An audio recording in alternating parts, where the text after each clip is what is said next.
Every Tuesday on my YouTube channel, I'm doing an interview with a different video remix artist at 8 p.m. CET, 7 p.m. GMT, 2 p.m. Eastern. This week I have two of the founding members of Emergency Broadcast Network EBN, Brian Kane and Gardner Post.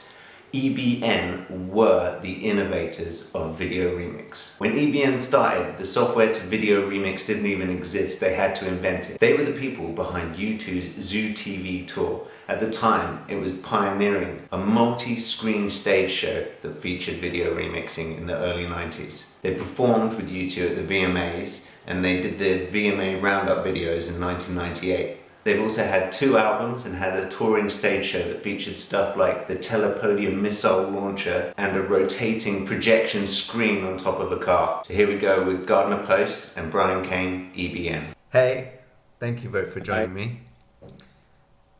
So this is E.B.N, the 2 of the founder members of E.B.N. I'm just telling people who are watching my screen, up on the left is Brian Kane and in the right is Gardner Post. Some are going to jump straight in, probably ask you questions I've asked you already in real life, but just to get the answers again. So you guys started E.B.N in 1991? Yes. Yeah, winter of 91. Yeah. What made you come up with the idea to make music with video samples? Well, that was my first experience with the televised war. That was inspiring to us all. Seeing a televised package war with ads and graphics and theme music, all that stuff. That was a big influence. But I've been thinking about Loops for a while. Brian, you go ahead. I was going to say, yeah, that was a really sort of a new thing, So you had the Persian Gulf War, and it was, especially for our generation, we hadn't lived through any kind of war yet, and it was a whole new sort of formatted for TV thing. So that was a big part of it. And what about making music with video? Well, early hip-hop, which we were around for the beginning for, was a very big inspiration. Hearing music recontextualized and sampled and put into a different genre. That was a new concept at the time as well. Copyright infringement. So, hip-hop music, would you say, was the biggest influence in terms of sampling? Yeah, that was my exposure to sampling. Yeah, I was talking to Mike Rome, another video remixer, the other day, and he was saying exactly the same thing, that like so many people who get into sampling come at it from hip-hop. Like hip-hop was the main jumping off point for copyright infringement. Yeah. BC Boys, Run DMC, and Public Enemy, things like that. Yeah, and so... Also, I never really considered copyright infringement to be that interesting. That's just what other people said about it. Yeah, I can agree with that. And, so we both came from a fine art background, and there's, just a huge history of things like collage and making things from other types of source material. So it just actually comes really sort of natural, I think, for an artist to use materials and try to transform it and make it into something else. And that's what hip hop to me is. That's sort of what made hip hop so exciting, is like that it was this transformative type of thing where you're taking something and making something else out of it. So it was kind of natural to do that with video. And this whole thing about copyright was like, for my opinion, that was just a way to try to stop it. Yeah. But luckily, never got any lawsuits and didn't have to cease and desist. Yeah. So in that way, we're lucky. We successfully flew under the radar. But you had a record deal and you were putting out albums and you were doing big tours. And we did have a budget for clearing samples. And we cleared the ones we could. The ones we did not, we had to remove. But so many of your samples were of TV shows. Did you go about clearing TV show samples? Yeah, we tried to do that, but the main ones we wanted were the main hooks and things in our musical tracks. And when we spent the big bucks on that, We used Jimi Hendrix a bunch. We made a donation to the Hendrix Foundation. They liked our work and let us use their stuff for free. That's amazing. Yeah, but we did give them a nice donation, and I'm all for supporting the Jimi Hendrix Foundation. So did you have a team of lawyers, or just a few of you doing this? Well, we had our manager Bob Rook, who was an entertainment lawyer. He did most of the spearheading of all that. And when he gave us lots of free legal advice. And when you were starting, we were talking about hip hop and sampling being a culture then, but there wasn't a video sampling culture, and there wasn't technology to video samples. So how did you come across the idea that you were going to make video samples? How did you technically start to go about it? Well, I'd say through our use of public access TV. That's how it began. Public access TV. Brian had a show on public access. You talk about that, Brian. Yeah, so, I'd been making videos since I was in high school. One of the first ones I ever made was I played some music and changed the channel and got lots of fuzz and static and roll and stuff.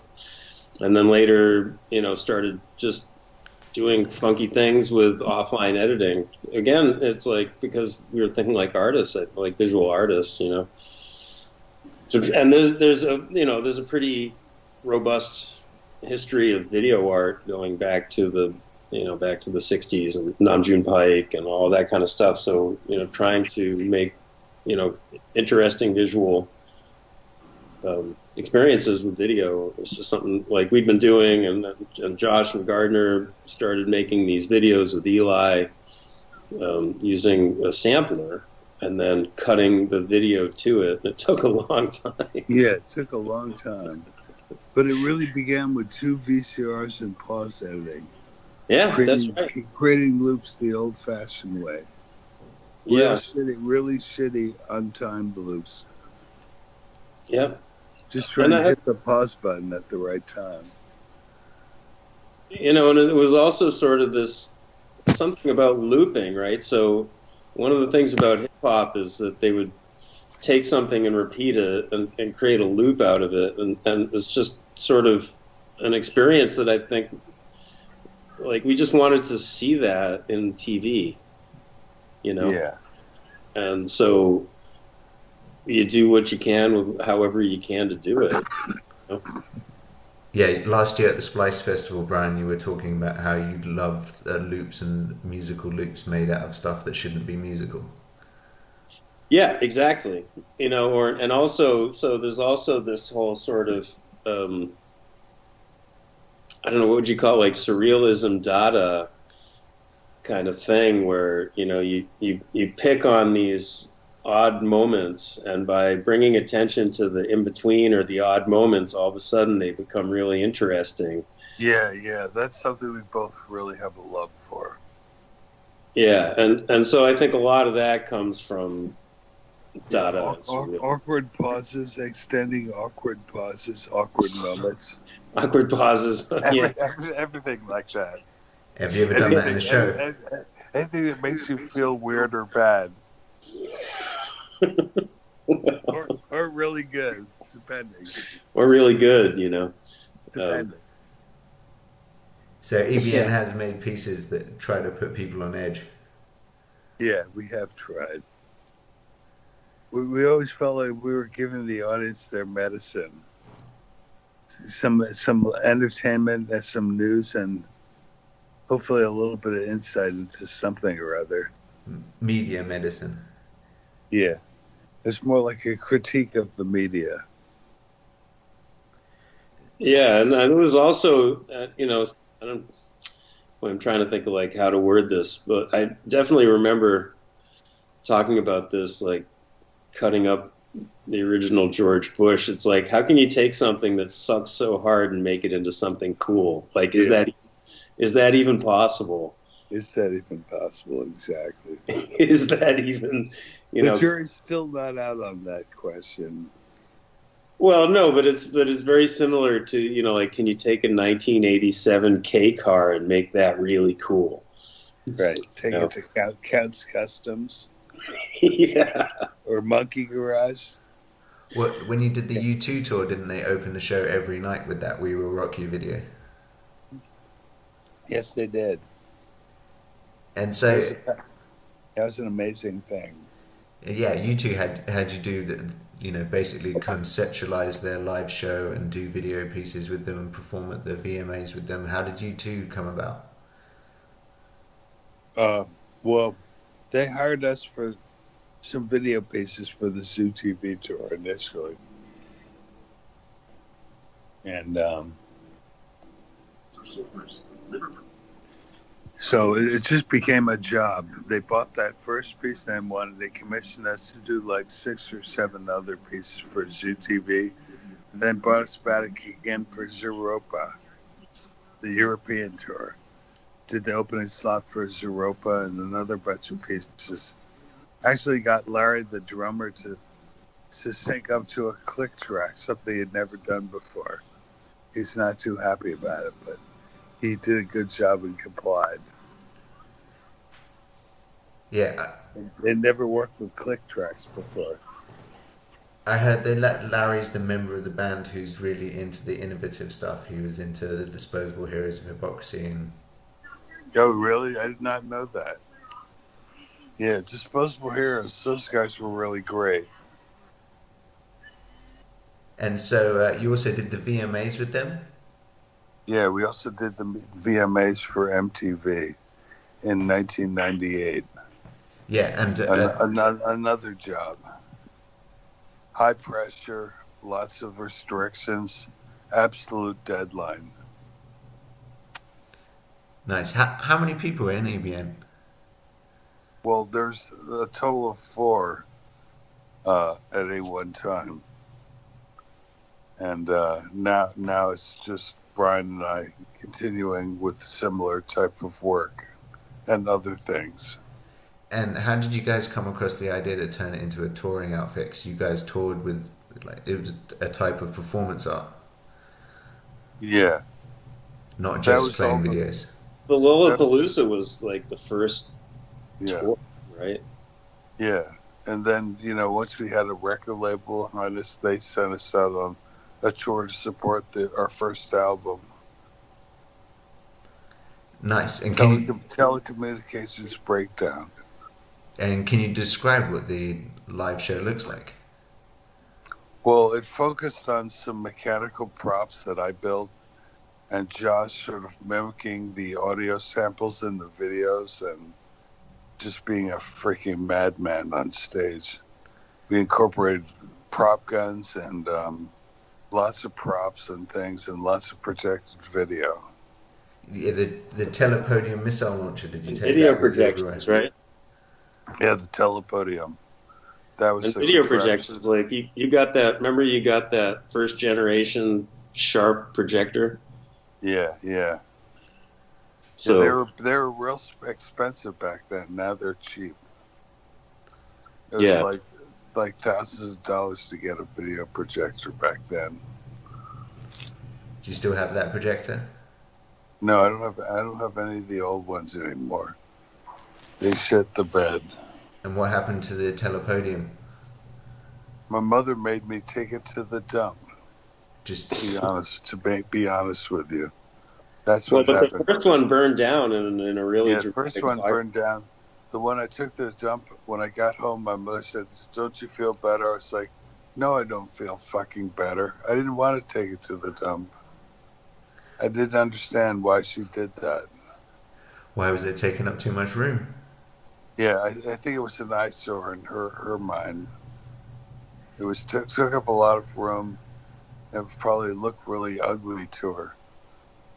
But they never really understood or appreciated my work. So, not a big surprise, but I don't appreciate being told to take something to the dump. You should build another one. Yeah, I should. I've been thinking about that. With flat screens. Yeah, it might come in the form of a miniature first, and then scale it up to full size. But I do need like a mini telepodium for other projects I'm working on. It's a little mechanical one, probably like a foot tall. Did I see recently you've been building 3D models of the old setup? No, our buddy Scott McPherson, Amoeba, made that animation you saw. You remember Scott when we were there? Yeah, we met at Splice. Yeah. He did a real nice job on that. Go ahead, Brian. To go back a sec, so I was going to say it came out of performance art and art space originally. It was like things in the art space, and then it came out of that. But I think what was sort of fun about some of those shows back then, because it was on the edge of the early rave culture, so you didn't know as someone going to this show, you didn't know if this was really cool or really uncool. It had, good point, Brad. It sort of had elements of both, and so there's a tension there. Yeah, there were funky beats, but the imagery was super uncool. Yeah, so it was like it had a little bit of both, and I think that adds a little bit of tension, which is always good in the context of an artwork. So talking about like the basis of hip hop and sampling culture, but you're saying also in 1991 at the start of E.B.N, electronic music was becoming popular, and so did electronic music inform what you were doing? Oh, totally. Yeah, totally. I mean, yeah, that was like, that was really sort of the that's when, in my opinion, that's when rave culture was really hitting its stride. So I think the other thing that was happening at that time is that's when computers were starting to become popular. You had this sort of change where, so there was this thing called TV, which I don't even think really exists anymore. But TV was a one-way street, and you just consumed it. And so all of a sudden, the opportunity to take that and transform it and turn that into a material and alter it and change it was, it was an interesting moment. And so there was a lot of energy and excitement about that. It's like, oh, now we can, this has been manipulating us, and now we can manipulate it back. So I think that also created a lot. Yeah, that created a lot of interest, and I think especially like if you've grown up in the last 20 or 25 years, there's never really TV isn't this one way thing anymore, but it really was. Turn on the TV and you'd sit and watch it, and that's all you could do. And so that moment when it started to become malleable, like a material, that was sort of exciting, and I think people just got interested in that. It was just a sort of a transformative moment. I think the world is still in media overload mode, though, and I think a lot of what I found exciting about E.B.N was it's about that meme culture that's happening right now. I kind of feel it's more suitable now than back then. And in many ways, it also spread like a meme. So we would make VHS tapes and copy them, but then you wind up, in another part of the country, and someone has some really crappy VHS tape that someone's copied, and they're like, oh yeah, I have that. So people were doing that. It was being a meme in that analog world already. Yeah. Brian and I envisioned like a slider for your television that was coherent and things like that. Coherent slider, make your television more incoherent. Yeah, that's still a very appealing idea.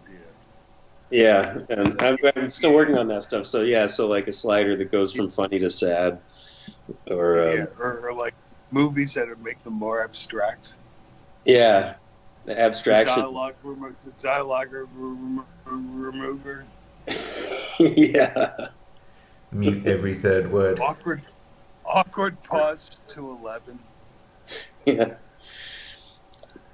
But because you're talking about like memes and all that kind of stuff, and I actually, because I love that stuff, but and it was around the same time that was also when Shepard was making his Andre the Giant has a posse sticker, and that was also another analog meme. Yeah, So yeah. That's a real good point, Brian. yeah, so it's that moment kind of started and has grown into this thing now that's sort of like maybe it's out of control or maybe it's just coming into its own. But it's an interesting thing to look at. Yeah, I mean, you're still memeing. Some of the stuff you make goes viral in the modern age now. You did the is it called Billy the Bass? Yeah, yeah. I love internet and I love memes and I love that. There was these original ideas and we were trying to do this stuff with editing, but then as soon as like we started to have real software to do this, and we started to discover that there's all this other weird stuff that you can do with this software that we hadn't even imagined. So all of a sudden, right? You know what I'm talking about, Gardner? Yeah, I know exactly what you're talking about. What kind of weird stuff? Just like, well, so the reason I was saying that, so that's, in my opinion, grown up into this thing that's called YouTube poop. Are you familiar with that? Yeah, YTP. yeah, of course. Yeah. And that's like now this big cultural force, it's like this really big thing. And it's just like all this sort of like weird, glitchy, abstract, dumb, stupid stuff. But, I mean, that's like a really big thing. And the young people just love that. And they sit in there and do that. So I guess I'm kind of the proud stepfather of YouTube poop, I guess. Yeah, you are. Definitely. And something to be proud of, I think. Is it? I don't know if I should be proud of that or hang my head low. I don't know either. I don't like saying the name and company. Okay. So when the first video software came about, what was it that you used? Originally it was done with Max, which is now Max MSP. And there were two things that happened. So there was Max, which was the music software, interactive music software. And then Apple had just come out with this thing called QuickTime. And QuickTime allowed to have digital videos inside a computer. So you connect those two up, and then all of a sudden you can connect. The first thing was to connect MIDI to controlling a video. And then built on that more and more and more. So yeah. And where was the MIDI coming from? Were you using a sequencer or playing a keyboard? Yeah. We had a rolling sequencer. Yeah, it could be anything, and or it could be a mouse track. Or I've got some really interesting videos. We hooked it up to like spatial controllers and all sorts of interesting things. And the irony is that once a week I see somebody doing that and posting it like it's new. With 10 million views. Well, I think that I'm trying to think of how to say this. There's a little bit of a blind spot with like modern media culture where there's just not a lot of knowledge of how much work has come before. Yeah, that's natural for technology, there, I think. I think so, and I'm not complaining, but you do see a lot of the same thing over and over again, and that's fine. But there's a lot of old stuff, and then later I started. That's what we were talking. And then later I started connecting that up to like physical robotics and coordinating, syncing up things in the physical world, which is interesting as well. Yeah, I'd say Brian and I are both sculptors. Would you call yourself a sculptor or a technologist? Well, I'm a painter originally, and now I sort of about 10 years ago I decided I wanted to make more physical objects and sculptures, so I've been trying to focus on that for about 10 years. It's not an easy thing. No, but it's really fantastic what you've been doing. It's just harder, it's harder to make a real object in the physical world than it is to make something on a screen, Yeah. or even a still image of painting and stuff. But uh, I like doing. I mean, you've always been a sculptor, right? Or do you consider Yeah. yourself? No, I became a sculptor when I got to Rhode Island School of Design. I was a painter before that. But Yeah. once I got to RISD, I realized I wanted to work more realistic, like you said, and switch to sculpture department. Yeah. Illustration. Actually, no, I went from illustration to sculpture, and then from sculpture to film and video. That was my progression. Brian was one of the pioneers of computer work at RISD at that time. Not many people were doing it. He went full in, as well as holography at Brown University. Say something about working at Brown. Well, I did a good chunk of my studies over at Brown when I was in school, which included a bunch of math and science, but also holography. And I went on to do a bunch of different work with computer graphics and holography after school. But that's not so much art. And have you been sculpting since back then? This is an interesting topic. So as an artist, you have to survive, right?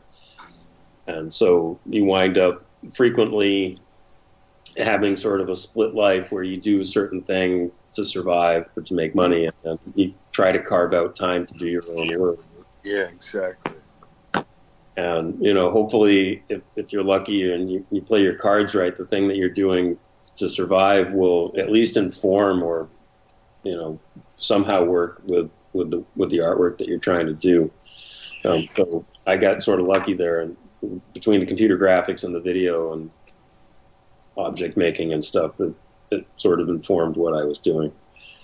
But this other stuff was always on the art side, because to me that's more fun. That's always where the fun is, making art. Yeah.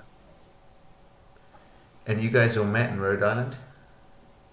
Yep. Yeah, we met at college. Yep. We've been working together since then, believe it or not. And so did you all work did you have a lab or something? Did you have a place where you set things up?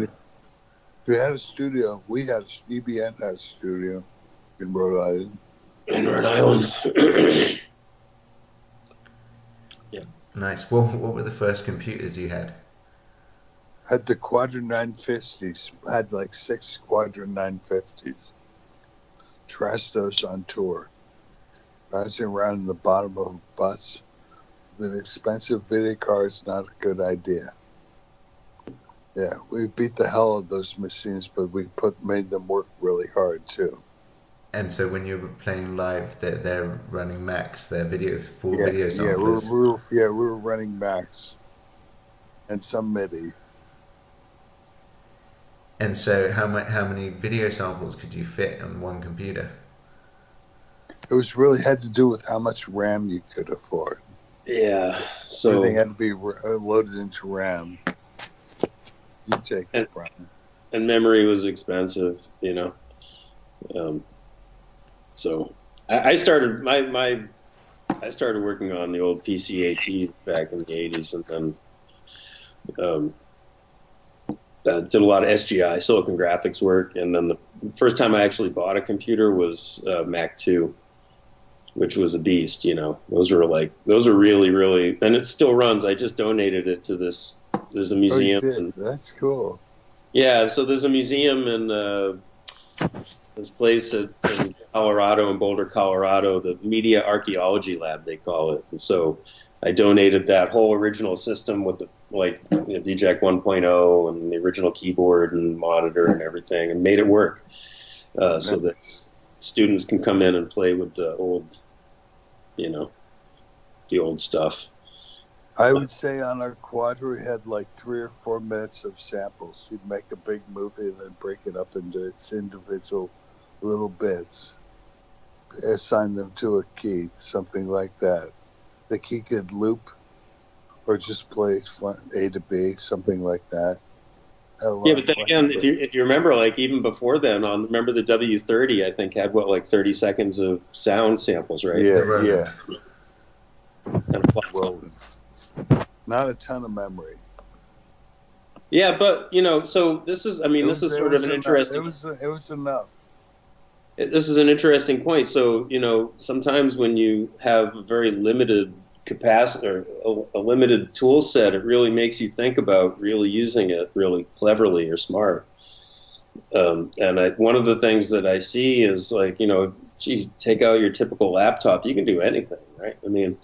And so I think sometimes you can spin your wheels because it's just too many options, there's too many knobs, the mix is never finished, and you know what I'm saying? So I think sometimes as an artist, you want to actually sort of maybe limit your tool set, and that can help you get creativity done. But because it's amazing what you can do now on a laptop, right? Yeah, they're so fast. This laptop I have is faster than my desktop. Too, right? Where did you guys get your samples from? How did you collect some video samples? Well, there was always a blank tape in the VCR. Cable TV was one. Public access TV. Blockbuster video was another. Rent videos from the Blockbuster. Rip their shit off. Take it back not rewound. Of course. There was also sort of like, I don't know, how would you describe this? Like the dark web of VHS. There was like people that were handing around really weird tapes. Yeah. Sexy girls with sexy guns. Well, I'm just like, so back then it wasn't uncommon that someone might show up at your apartment with some weird tape and say, you got to watch this. Yeah, and we'd grab that right then and there.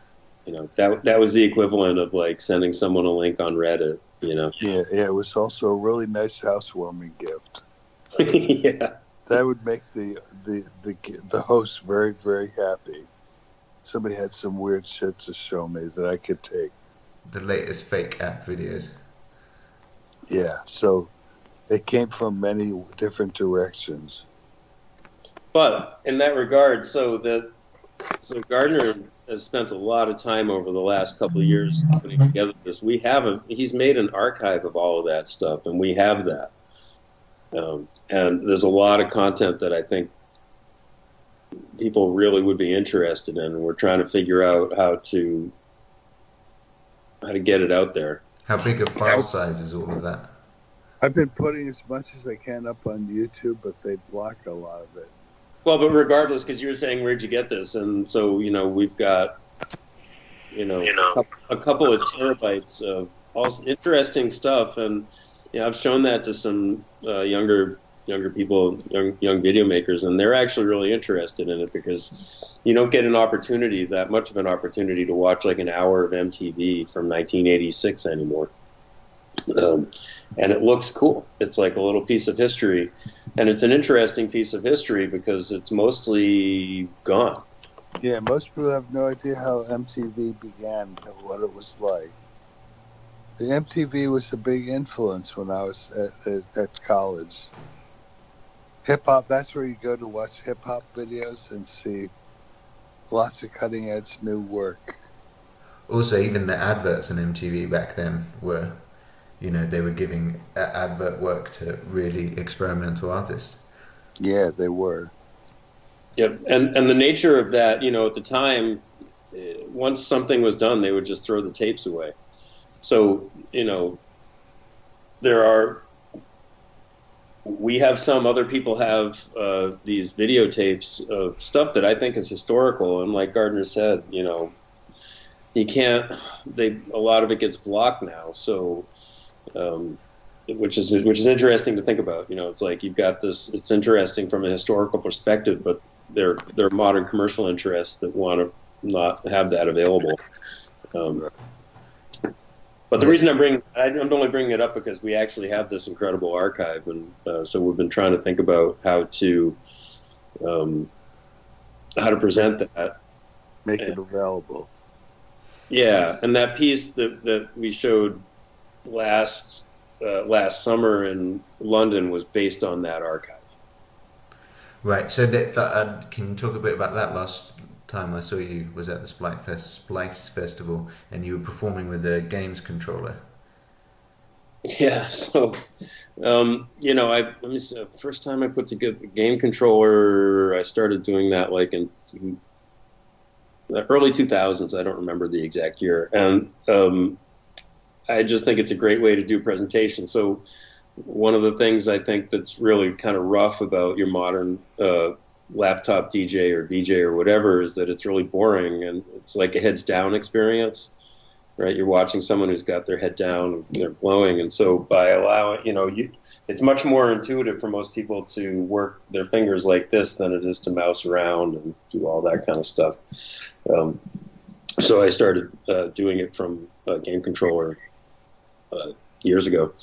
And that just seemed like a good way to do something live and kind of fresh for last summer. And the RAM isn't that expensive anymore. That's not even, none of that stuff's an issue anymore. Yeah. Like hardware and software is like not even an issue anymore. Unless you start doing like 4K. But who cares?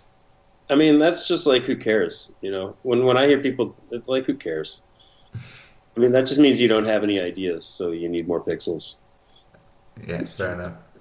I don't know, whatever. Like, who cares? Good point, Brian. I like that. What about holographics and 3D?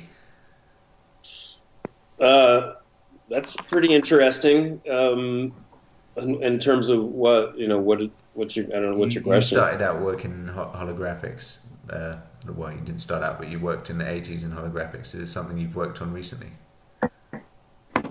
Not a whole lot, but there's some incredible new display technologies that are coming out, and as I think robotics to me is more interesting than doing different types of projections. And the only reason I say that is because I've been involved with the 3D stuff, and it's always been the next big thing that never happens. We just watched 3D TV just failed hard 10 years ago. I don't think people want to wear goggles. And you've got a generation that grew up watching, having wet dreams about Princess Leia projected in their living room, and so they're raising billions of dollars to do that. But I don't see any real compelling group of people that like really wants that. So that's coming along, but I'm not sure that there's a huge demand for it. Whereas when you start having animated objects like robots and stuff, that's, I think, where the fun starts to happen. And I do think people want that. Is it time for you to talk about AI yet? No. I mean, is there ever a good time? Yeah, we can move on to AI. Well, no, so it's interesting. There's there's some really amazing stage tricks that people are doing, like really compelling, like 3D images and projections and stuff. And it's really, but it tends to be like a trick. Yeah, so Stuart Warren Hill. Yeah, Stuart's doing amazing things. Doing some cool stuff. But so it tends to be the kind of thing like somebody wants that, and they do it at a trade show or something, but then like, okay, we did that, what's the next trick? As opposed to like something that people really sort of like want to experience a lot, you know what I mean? I'd rather talk about sculptures. So Gardner and I have been working on I'd like to talk about sculptures. And we're almost at the point where we're ready to put that together into a nice show. So, I think the next thing we're going to try to focus on is getting a nice gallery exhibit of some of these cool new sculptures that we've been working on. We both have a bunch of new work we both really like, so it's time to show the nice people. Yeah. Gardner, where are you now? You're in Florida. I'm in Miami, yes. And Brian, you're in California. Yeah. So are you guys building sculptures separately on different coasts? Yeah, but they're sort of thematically related. Like a combination of new school, old school, and I don't know how else would you. They're just good sculptures, I think, right? which is Yeah, I think they're real good sculptures. so. What are they? Well, that's a surprise for the, that's why we're putting it out there. Now we need a show. Yeah. So Hopefully see you again, Johnny, at the next place, if there is one. I think it's like in May or something. I think it's coming up. Yeah. I think it's coming up. That was really fun last summer too. It was a really great group of people. Yeah. There were amazing performances just that day too. It was the first time I got to spend a show just checking my phone, spamming Brian. And the game control is so last year now. It's also, everything is so yestermonth. I think, in my opinion, like the next thing with all this stuff is to actually free up so we can move away from the devices and have more expressive performance. Yeah. Ideas that are high in our mind is America's funniest video installation. Yeah.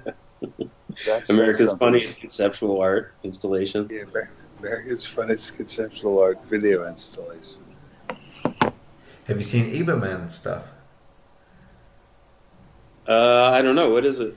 Maybe. E.B.N's a Dutch remix artist who's built his own video software, and he has like a sensor suit, which is a suit with motion sensors on his arms, so he controls the video and the sound effects live. He also like samples video and then plays it back remixed a few seconds later. And his new software is a plugin for Ableton. It's basically a video sampler for Ableton that can do all this stuff. Oh, okay. But you're talking about ways to control it as opposed to just turntables or hitting a key on a keyboard. I think his motion suit is interesting. Well, it's think audience first, so what it's really, what I usually say is if I want to watch somebody fingering a laptop, I'll go to Starbucks. Good point. It's just the most boring thing in the world to watch. So I think that's why a lot of these acts accompany their live sets with, visuals. How do you feel? Yeah, about you got visuals, but you can always have people like, doing a real performance. Or, one of the other things that was interesting, and Gardner might remember this. So there was this big transformation. So certainly back in the '80s, like you never saw the DJ. They were like up in some booth somewhere, and you never had any idea they were invisible. You remember that, Gardner? Yeah, I do remember that. And now it's turned into this thing where it's like, the DJ is this religious cult leader and everybody's going, and it's like... What's the talking in pictures about? So that's a new thing I'm working on now. So, I kind of got involved with this whole AI thing, and I'm just trying to make new stuff with it. And so if you watch the way people actually use web chat, people don't talk very much, and even their text is sort of turned into a shorthand, but a lot of the communication is just based on people sending pictures and memes to each other all day long. So my goal there is to create a machine that can do that can actually communicate just with pictures to people. And so that's what that is. And I've been working on that for a couple months. I just put a new release up the other day, and it's working. And so what we have to do now is we have to train it what's a good response and what's not a good response. So the more people use it, the more it's going to learn.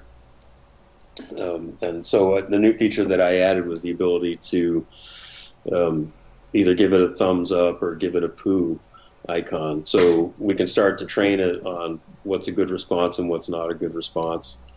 And so it's really complicated challenge. It's an AI bot, and you basically chat to this bot, and the bot responds in pictures. Yeah. So all you can do is send pictures, and all it will do is return pictures to you. So that's what that is. And it turned out, I thought it's an interesting thing, but it's actually a little bit harder than I expected getting in. So now that I got it to a certain point, and now what I have to do is take the responses as people use it. We're taking those responses, and then we're feeding that back into the AI so that it can learn what's a good response or what's a bad response. Like what is this concept of conversationality, in particular with pictures? But it's an interesting challenge. Like if I send, that's really fascinating, Brian. I think that's amazing.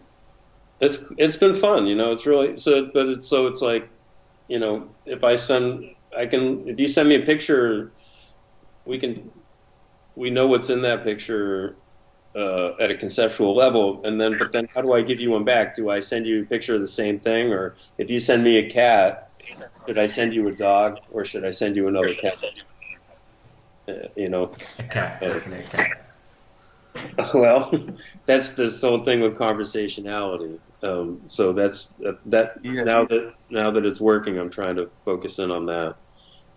Yeah, speaking on video samples again, I don't think most people realize we've all become really good armchair producers. We all know what a good edit looks like, bad edit looks like, and it's good like fonts. we think visually a lot now, is what I would say. Probably mostly due to television and film.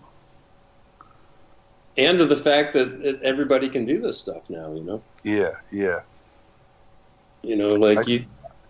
I still enjoy a good commercial. I do. I appreciate a good commercial. Yeah. Yeah, it seems like stupid as that sounds. No, I don't think it's stupid at all. Like I was, years ago, I always thought there should have been a channel just for ads. But now that could be a whole website just dedicated to ads, Yeah, it could be. Especially if it had a lot of classic ads, Yeah, I'd like to see a lot of stuff from the 80s. 80s, 90s, even 70s, like old. Yeah, let's go all the way back. Yeah. But a lot of this, you're talking about like good editing and bad editing and being like it's really crept up into like regular pop culture. So videos like that, Too Many Cooks, that was Adult Swim. Mm-hmm. Yeah. Have you ever seen that? Yeah. So that's another, so it's like these things that start off like kind of weird and underground, sort of like experimental new aesthetics and stuff, and then all of a sudden it moves up very quickly. These days, anything that I think.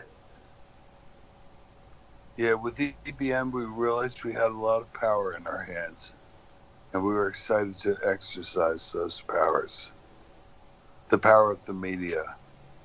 Yeah, and the moving image. And in the world of memes, you get cred from being shitty. So like a proper meme looks like you didn't work on it for more than maybe a minute or 2 minutes. It's like it has to be like look like Microsoft Paint, really shitty text with pixely looking. It's a really odd. It's a really odd phenomenon. So I think a lot of the glitch aesthetic has become normalized, Yeah, what with computers going wrong has become normalized. Yeah, and then sometimes it's really funny. So like you're watching a modern TV show and they show, like whenever the computers go down and the screen goes like, shh, it goes to the little white. Even though that doesn't happen anymore, right? Yeah, I mean, white noise. That whole thing. Or how about RF interference? How about that? But that doesn't happen in the world of digital TV. What? Remember the days of the station sign-off when we grew up? Now all stations are 24 hours. They did not used to be. Yeah, the test card. It was like their time to profess their love for their country, their nationalism. Yeah, well, we never made it, but at one point we were also thinking about the official internet sign-on video. Yeah. Yeah. So every time you go on the internet, you get a video that's like, you're on the internet, with like the spinning logo. Yeah. Brian Eno does the soundtrack. Yeah. Or just the startup noise. Yeah, it's like, you know, we want to brand the internet as an experience, you know.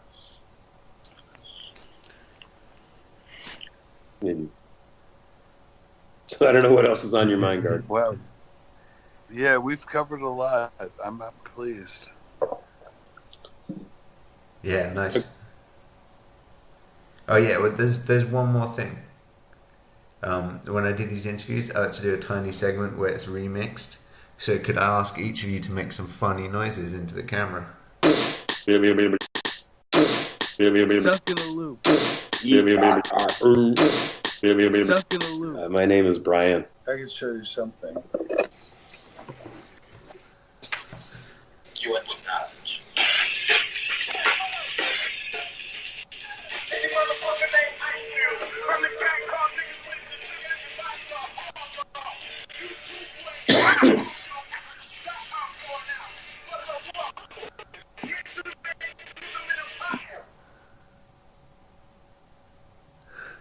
Perfect pause. Is it? Anyways, it's a really nice piece. That's all I got now. Now I've got a view. Now I can see. Is that a wax cylinder?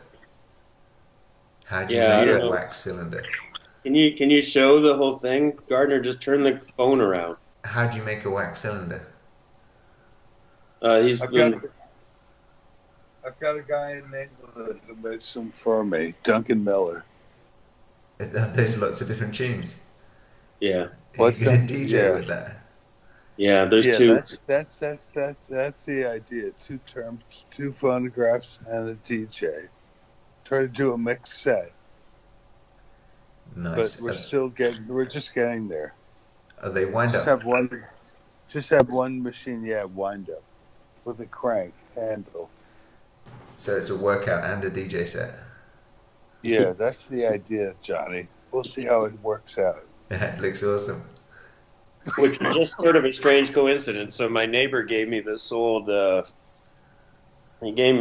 radio, and so I got caught up in that, turning it into a. So Can you show that? Yeah, please show that, Brian. well, maybe a little bit. I don't know. Hold on. I'm really excited to see that in person. By the way. Oh, Yeah. wow. So well, it's not the best lighting, but so this is like it's a full-on YouTube player, and then it's got touchscreen control, and then I don't know if you can see that, but there's what are you looking at there? Oh yeah, there it is. And this is a custom hardware so you can change the channels, and then this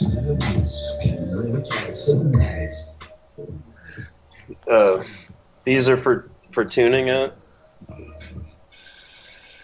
So you have to tune it in and everything. Really complicated. But it actually kind of matches the piece that Gardner's making, so it would make a really nice show. And we have some other pieces too. I mean, part of what makes this really fun, and I should be working on it now. Maybe we can figure this out in this phone call. But so AI is pretty good with doing pictures right now, and now it's starting to get pretty good with doing video, right? So it can tell you if you want to search for car crashes, it can put together that edit list for you, and just actually, like, you can push a button that says car crash, and it just creates a channel that just shows car crashes forever. There's all that, and that's what I'm doing with this AI thing. Except I'm just doing pictures, only because doing video is a little bit more complicated. But that's happening like right now, so it's a great opportunity for artists to think about how that could happen. You know, like one thing I think is really cool is if you were watching any particular video, if you could just click it on the moment that you like, and then have it search for like 3 seconds around that, and then put together. Yeah. And you could press a button and have it continue with whatever it's on, you know. Yeah, for a while I've been thinking about software that just automatically remixes YouTube. And like you were talking earlier about a fader that controls it, but many faders, like give me more news that's in a hip hop style. Speed it up.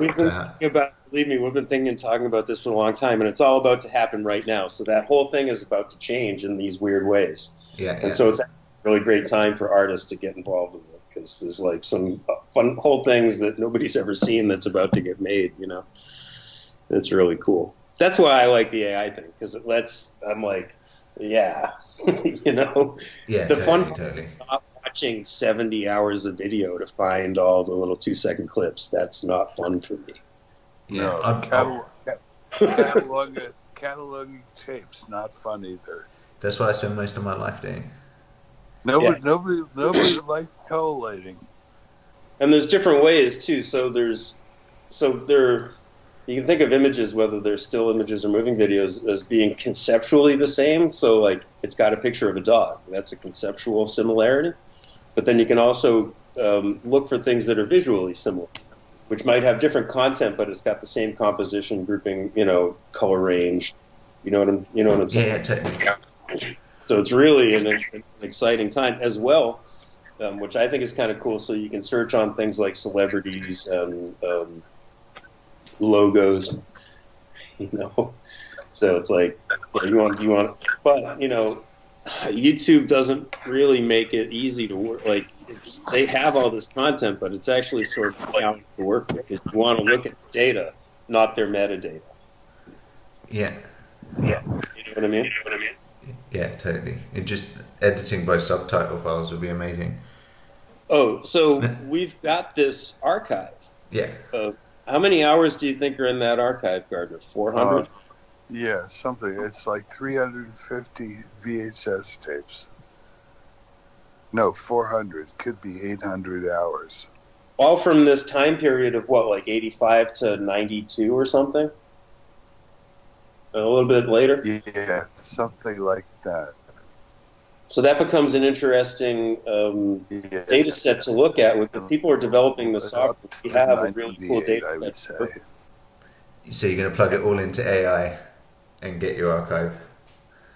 Well, once these systems are developed, then the next thing is that you start looking for interesting, unique data sets.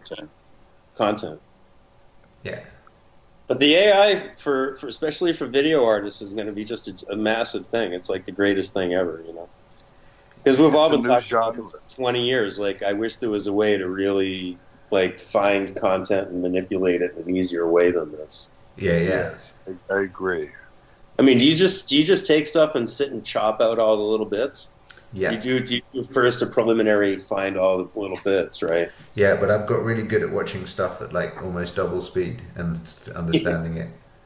So I was talking to my son yesterday, and he was telling me that he's in college, and that he listens to his lectures on double speed all the time, and that's like a thing that young people do now is they watch videos on double speed. Yeah, all those like Skillshare courses people learn on, they have a double speed option. Yeah, but it made me think that like maybe making new videos, maybe they should all be done at double speed for this new generation. Yeah. Life should be double speed from now on, basically. The young people are living it in double speed already, you know. Yeah, and there was definitely getting back to like when we were younger and making E.B.N. stuff. There was a lot of it that was like, can we make this faster? Like, you know, speeding things up and making it faster. And that was another part of like concentrating. You know, yeah, there was a big part of that. Like, so, like when you think about the explosion stuff, it's like getting right to the exact meat, you know, and there's no fat on either side. Yeah. So on that topic, one question is like, you know, when you're drumming samples, if you drum quite often samples from the moment when the sound happens, you don't get the action. Like a hammer hitting something, if you take it from the moment the hammer makes the sound, the hammer's already hit the object. Do you know what I mean? Yeah, no, totally. So you need the lead up time. How did you work around that with your sample stuff? Sometimes we would try to build that in. So if you know that you're going to work with a certain thing, maybe that goes into the song. But if not, then with creative editing. So, you know, initially we'd make the song first and then edit the video to it. So it was just creative editing. Because that's the big problem I've always had with people doing video drumming, where they drum to trigger video samples, because a lot of it just doesn't look good if you don't have the lead up time. But either that or you switch immediately, like from black to white. No. You know, I felt like at a certain point I couldn't look at a screen again, and I think that's why I started working with machines, because like I just couldn't. I've experienced that. You as fast, and you're staring at it and like seeing if you can make it go even faster or more. But it's really challenging to watch that stuff a lot over a long period of time, But there's a lot of that. It's really been a lot. But that was also part of, I think just sort of the initial fun of like, okay, we can do this, so like let's crank it up to 11 and see what happens. That's where I think a lot of this stuff came out of stylistically and content-wise. Some of it's really odd because if you go to upload it, for instance, like into YouTube, and they do compression because it started off as like fast analog video. So then when it gets digitized and compressed, the look of it can completely change. Yeah. You get interference patterns and all sorts of weird stuff. So it sort of transforms. Thanks, cool. Johnny. Thank you so much for doing this. Yeah, thanks Johnny. Thanks so much, Johnny. Really See you great. again soon. All right, bye, my friend. Bye-bye.